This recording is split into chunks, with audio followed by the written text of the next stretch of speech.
Voter list पर सवाल उठ रहे हैं। हर स्टेट में, हर ऑपोजिशन के स्टेट इलेक्शन कमीशन मर गया, मैं सफेद कपड़ा उन पे पहना देता। जितना कबाड़ा राजीव कुमार जी ने इलेक्शन कमीशन का किया है, बैलेट पेपर हमको चाहिए।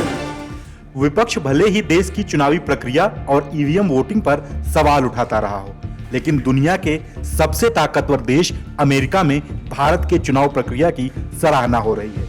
अमेरिकन राष्ट्रपति डोनाल्ड ट्रंप हमारे देश की चुनावी प्रक्रिया के मुरीद हो गए हैं, इसलिए उन्होंने भारत की तर्ज पर अपने देश में वोटर लिस्ट तैयार कराने के आदेश जारी किए हैं। वोटर लिस्ट में रजिस्ट्रेशन को लेकर ट्रंप ने भारत का उदाहरण दिया है। उन्होंने कहा कि भारत मतदाता पहचान को बायोमेट्रिक डेटाबेस से जोड़ रहा है। भारत की तारीफ करते हुए ट्रंप ने अपने देश में भी चुनावी सुधार के आदेश जारी कर दिए हैं। उन्होंने कहा कि भारत की तरह अमेरिका की वोटर लिस्ट में नाम दर्ज करवाने के लिए अब नागरिकता का प्रमाण देना जरूरी होगा।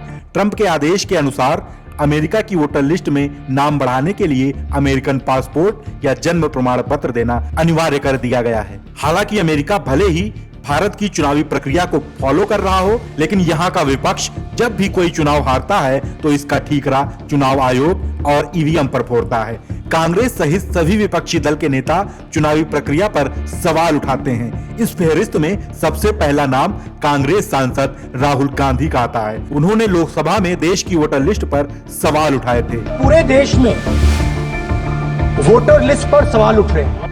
हालांकि सच्चाई यह है कि वोटर लिस्ट पर सबसे ज्यादा सवाल विपक्षी दल के नेता ही उठाते हैं, जबकि अमेरिका जैसे देश अपनी मतदाता सूची बनाने के लिए हमें फॉलो कर रहे हैं। राहुल गांधी के अलावा कांग्रेस अध्यक्ष मल्लिकार्जुन खड़गे, सपा प्रमुख अखिलेश यादव, आप संयोजक अरविंद केजरीवाल जैसे तमाम विपक्षी नेता अपनी चुनावी हार का ठीकरा चुनाव आयोग और ईवीएम पर फोड़ते आए हैं। अगर मेरे पे कहीं सफेद कपड़ा मिल गया होता तो क्योंकि इलेक्शन कमीशन मर गया, मैं सफेद कपड़ा उन पे पहना देता। मुझे लगता नहीं कि भारत के इतिहास में इलेक्शन कमीशन का इतना कभी कबाड़ा हुआ है। बैलेट पेपर हमको चाहिए। आपने विपक्षी नेताओं के बयान को सुना, ये किस तरह से चुनाव आयोग पर रोज नए आरोप मढ़ते हैं, जबकि अमेरिका हमारे देश के चुनावी प्रक्रिया को अपना रहा है, जो गौरव की बात है।